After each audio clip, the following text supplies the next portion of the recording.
Cette émission vous est proposée par Case Créole Construction, les maisons les moins chères de la Réunion.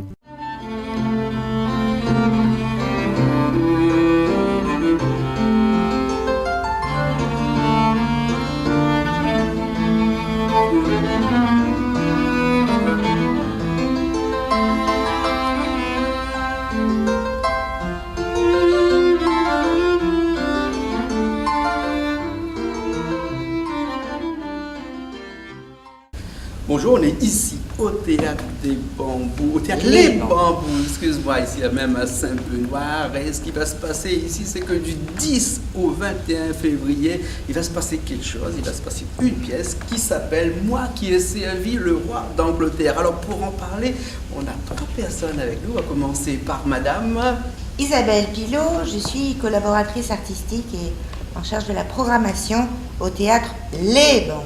Voilà, on tient les bambous. Complètement à l'est, à Saint-Benoît. Voilà, et puis...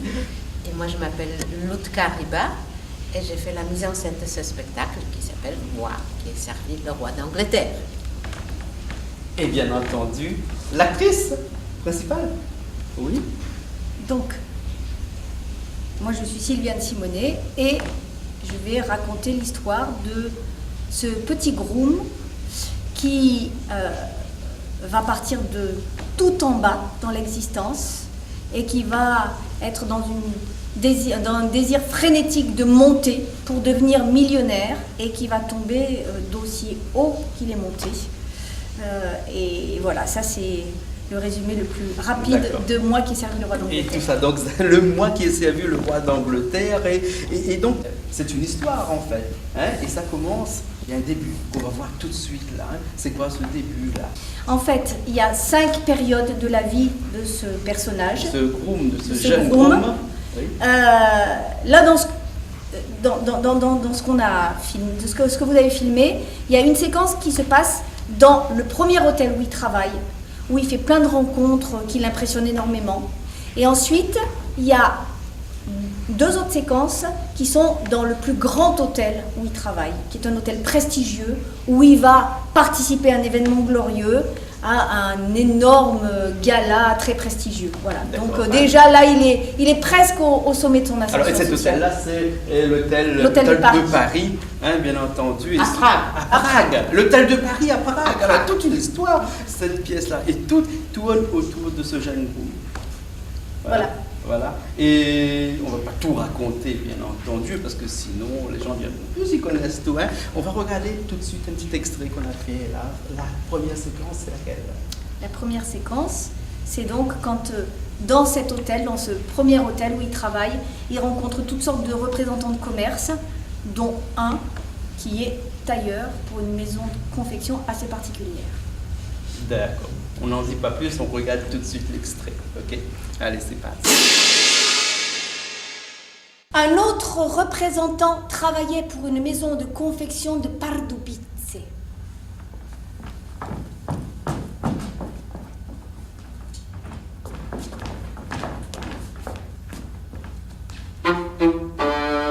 Après avoir pris les mesures du pantalon de notre maître d'hôtel, il lui posa sur la poitrine, autour du cou, au dos et à la taille, une quantité de bandes de parchemin qu'il griffonna de chiffres en les lui découpant au fur et à mesure à même le corps.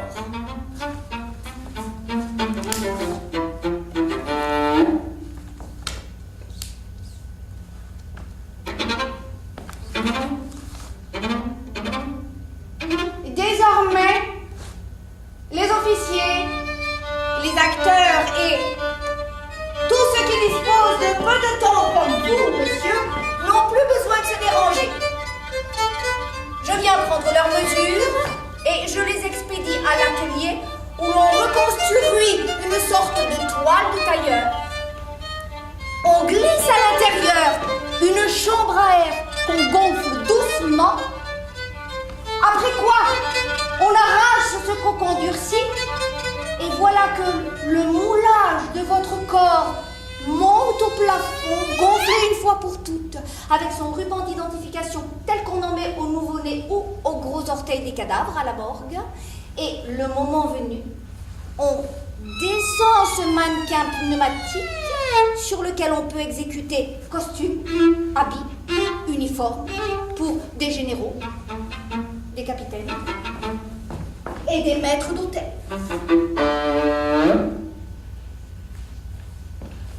Dès que j'aurai mon diplôme de serveur, je me ferai faire moi aussi un frac dans cette maison. Rien que pour avoir mon buste pneumatique flottant au plafond de cet atelier unique au monde. Alors c'est quoi cet atelier de couture là où on fabrique des mannequins pour faire les costumes? Ça n'est qu'un des épisodes de la vie de ce personnage qu'on va voir tout le long de son existence.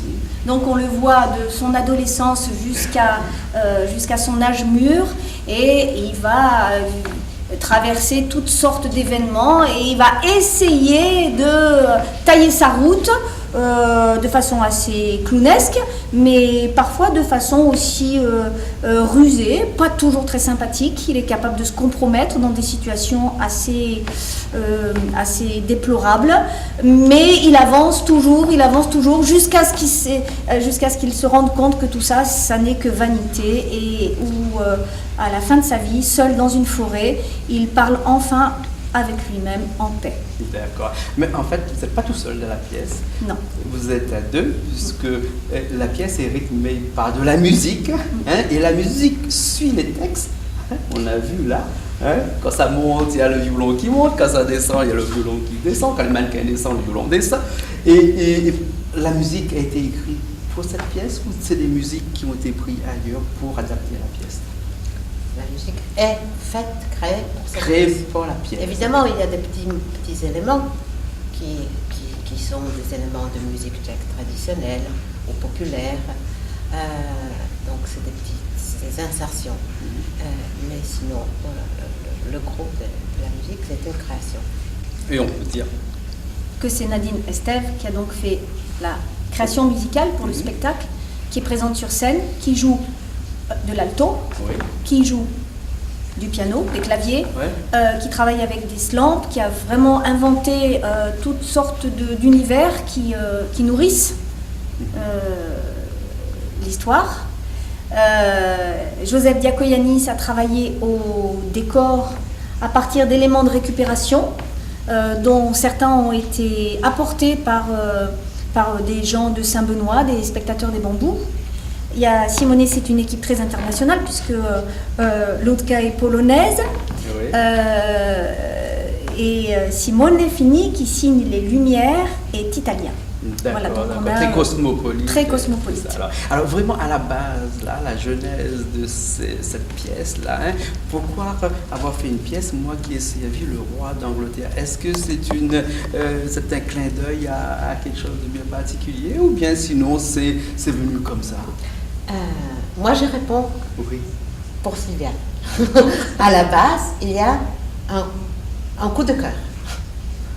C'est-à-dire un coup de cœur qu'une comédienne a eu pour un roman. Pour un roman d'un écrivain tchèque très célèbre, qui est mort, qui est un des plus grands écrivains tchèques du XXe siècle, qui s'appelait Rabat, qui a écrit beaucoup de romans, de nouvelles. Et Sylviane a été très très passionnée par ce livre. Et le désir de le transformer en quelque chose de théâtral est né pour elle. Et c'est le point de départ. D'accord, alors, ok. On regarde tout de suite un deuxième extrait de la pièce. Alors, qu'est-ce qu'on regarde tout de suite là? Alors, donc, dans un des grands hôtels où il travaille, il y a un festin organisé pour l'empereur d'Éthiopie. Donc, on est dans un métissage d'exotisme entre, je veux dire, les Tchèques et les Éthiopiens. Ça va donner quelque chose d'assez invraisemblable. Il y a pas mal de passages de la pièce où on est dans la farce. Oui, je vois ça. Dans la farce à dindon. Ah oui, la farce à dindon, et puis après les 300 couverts d'or, c'est pas pour un buffet, c'est un butin complètement, ça. Cet hôtel qui conserve chez lui 300 couverts en or. Hein. C'est le seul. C'est le seul, c'est le seul. On regarde ça tout de suite. C'est à l'hôtel de Paris que j'eus le privilège de participer à un événement glorieux.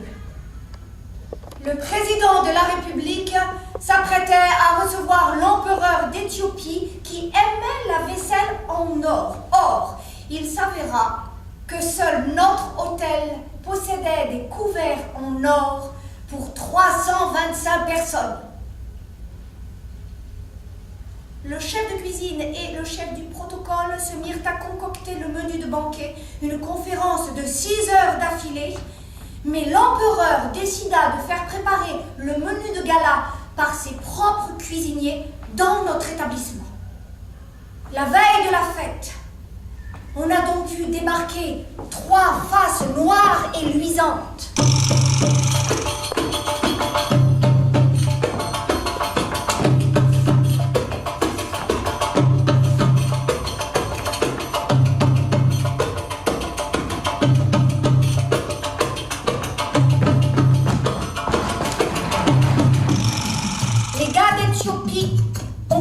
Par faire cuire plusieurs centaines d'œufs. Et ils riaient et rigolaient de toutes leurs dents.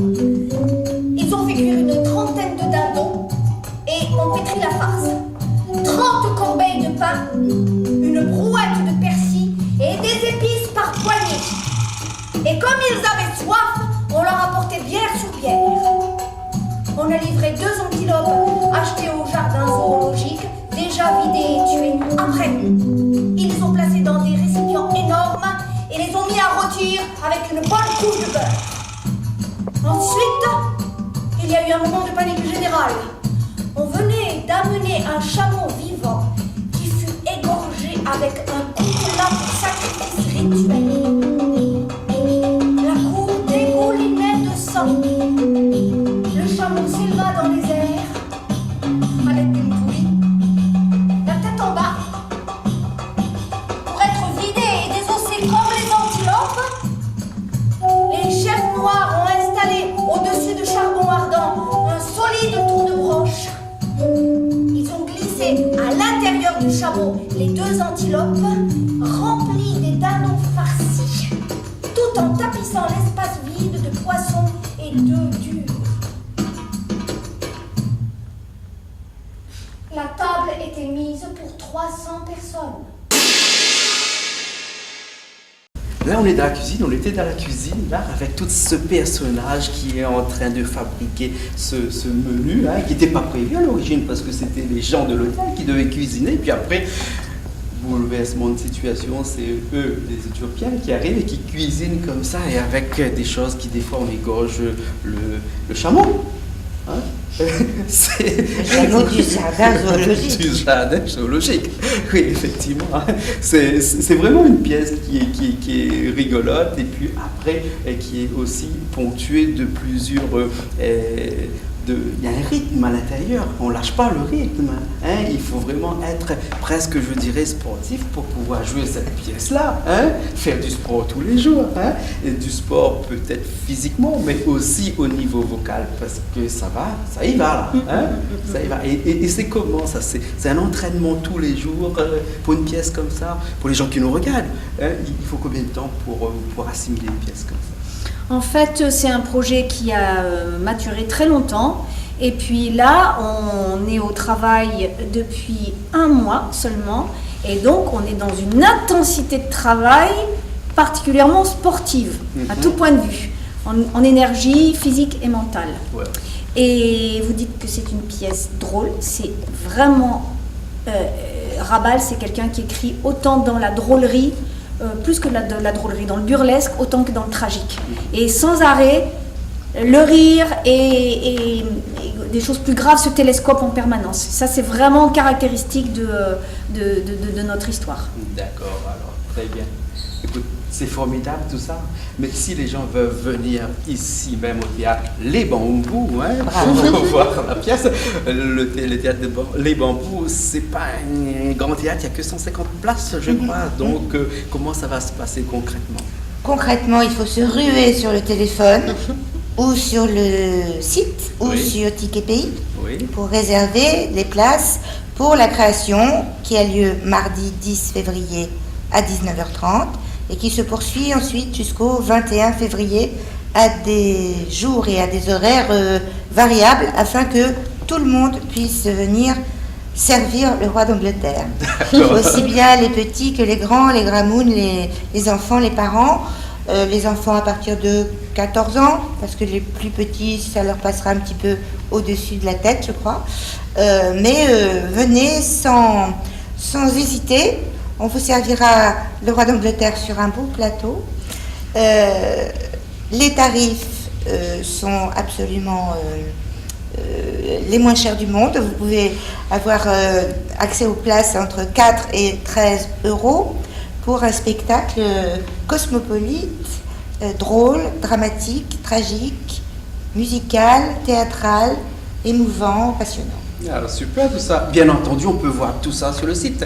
On peut voir tout ça sur le site www.lesbambous.com. Voilà, ça s'affiche de toute façon. Là. Vous le voyez là, il est là. Et aussi, si vous avez besoin de renseignements complémentaires, vous appelez au théâtre et on vous réexpliquera tout ça par le menu. Ok. Il y a un numéro de téléphone, le théâtre? 02 62 50 38 63. Il y a tout ce qui s'affiche ici, c'est merveilleux, regarde. Magique. En tout cas, merci beaucoup. Hein? Donc on demande à tout le monde de venir absolument voir cette pièce, Moi qui ai servi le roi d'Angleterre. L'hôtel brillait de tous ses feux. On avait raflé tous les asparagus roses et orchidées des fleuristes de Prague.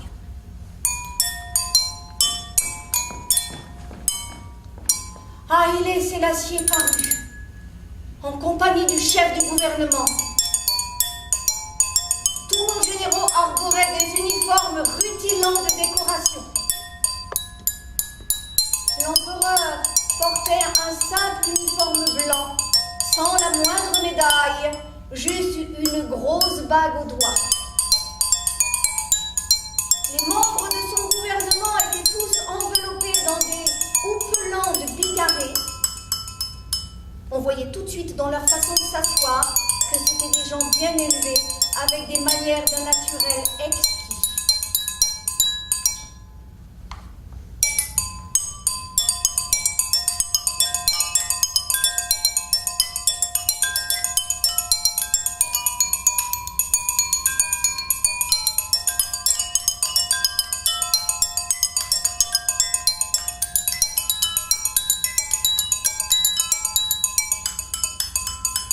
Le président du conseil prononça une cordiale allocution. Haïlé Sélassié remercia d'une voix gutturale. Un gros homme, enroulé dans des kilomètres de tissu bariolé, frappa dans ses mains pour qu'on apporte les entrées. Cliquetis de nous couverts en or sous les lustres de l'hôtel de Paris.